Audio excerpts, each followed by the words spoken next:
Mayong hapon kabakat. Right now we are here in Catanawan, Quezon Province mga kabakat. Dito sa hideout ni Sir Maiton.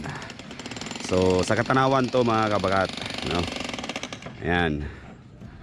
Ayan yung resort nila mga kabakat. So may swimming pool din yan doon sa loob, no? Din ito yung beach nila. Tingnan mo yung buhangin sa dagat nila mga kabakat. Walang kabato-bato. Ang ganda ng buhangin. Super lambot sa paa. Tingnan mo mga kabakat, oh. Nagpaa lang ako ngayon. Super lambot. Parang minamasahe ang paa mo, oh. Hindi siya white beach, but ang ganda ng buhangin nila. Very soft ang pakiramdam sa paa. Tsaka tingnan mo naman ang tahimik ng dagat mga kabakat. Oh, walang kaalon-alon, napakatahimik. Ganito kaganda ang dagat dito mga kabakat. Ganito kalinaw. Ganito ka-clear. Yan, oh. Kikita tayo yung pa ako.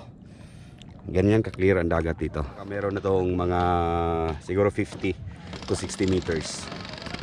Mga kabakat. Yan yung layo. But hanggang ano ko pa, hanggang waistline ko pa. Yan.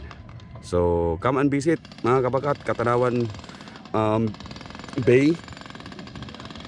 Dito sa hideout beach house.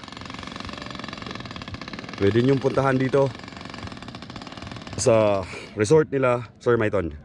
Alright?